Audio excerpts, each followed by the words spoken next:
Pelo amor de Deus, sai dessa crença de que os hábitos se formam em 21 dias ou que você vai sair transformado daquele curso de Master Coaching que viu na rede social. Se você soubesse a complexidade do seu funcionamento, saberia que isso só se aplica para coisas extremamente mecânicas e simples ou que te geram trauma. E também seria verdade concluir que quando os meus comportamentos geram nos outros a percepção de ameaça, eles desempenham pior. E quando os meus comportamentos geram a percepção de recompensa, as pessoas afetadas por mim desempenham melhor. O açúcar refinado é basicamente um veneno. Ai, por que, senhor? De uma forma bem superficial, além dele bagunçar a sua liberação de insulina e afetar o seu peso, ele também acaba afetando em flutuações da glicose no sangue que geram irritabilidade, cansaço e mudanças de humor. Uma dieta ruim pode impactar negativamente na clareza de pensamento, atenção e neuroplasticidade, ou seja, no próprio aprendizado e desenvolvimento, bem como no entendimento de problemas e tomada de decisão. E defende que o exercício é uma das armas mais eficientes para o bom funcionamento do cérebro, que tem relação com atenção e processamento de novas informações, além do movimento intencional de colocar novos aprendizados em prática. E aprender só é possível por conta do nascimento de novos neurônios e novas sinapses, além do fortalecimento dessas sinapses.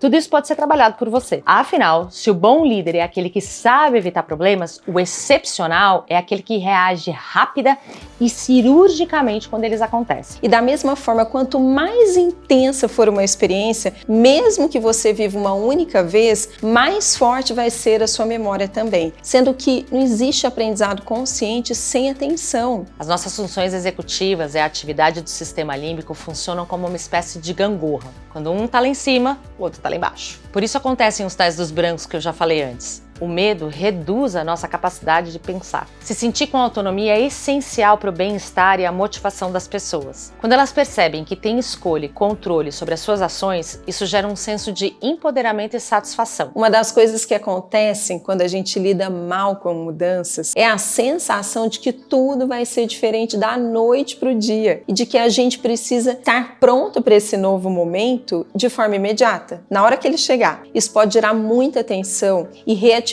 ao movimento, sendo que, na maioria das vezes, esse pensamento e sentimento acontecem sem que a gente se dê conta. Isso só piora a reatividade. Aqui, gente, o antídoto é lembrar que, a priori, tudo na vida é processo.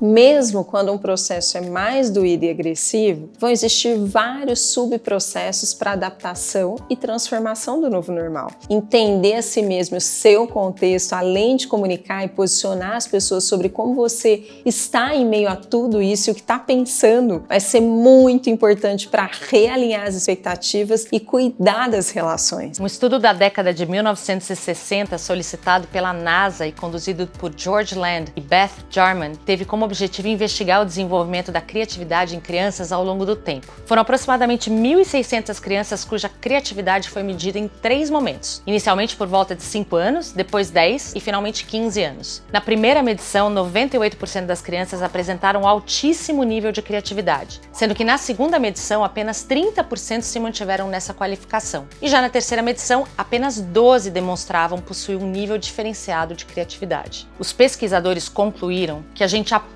a ser não criativo ao longo da vida. O declínio da criatividade não seria devido à idade, mas aos bloqueios mentais criados ao longo da nossa vida e nos contextos familiares, escolares e de trabalho, que muitas vezes parecem incentivar a conformidade e segurança versus encorajar a exploração e lidar positivamente com a possibilidade do erro. Isso resultaria em uma diminuição gradual da capacidade de pensar de forma divergente e criativa à medida que as crianças se tornassem mais inseridas nos sistemas tradicionais. Mas o que a gente está mais acostumado ou é mais treinado ao longo da vida? A pensar de forma convergente, buscando uma única resposta ou solução. Só que um insight ou aquele sentimento delicioso de eureka, encontrei, envolve uma mudança na própria frequência do cérebro, além de uma ativação daquele circuito de recompensa que faz a gente querer mais de algo e se mover para a ação. Ou seja, para ser criativo, a gente precisa estimular o nosso cérebro de formas diferentes, que gerem esse pensamento divergente. Quando a gente precisa precisa produzir e ficar focado, cada vez que algo nos distrai, a habilidade de voltar ao foco diminui, porque cada vez que voltamos a focar em algo, existe um grande gasto de energia para inibir pensamentos, interferências. Como eu falei antes, os nossos recursos eles são finitos e menos energia é igual menos capacidade de entender, decidir, lembrar, memorizar e inibir. O problema é que quando o sistema límbico fica muito ativado com emoções negativas,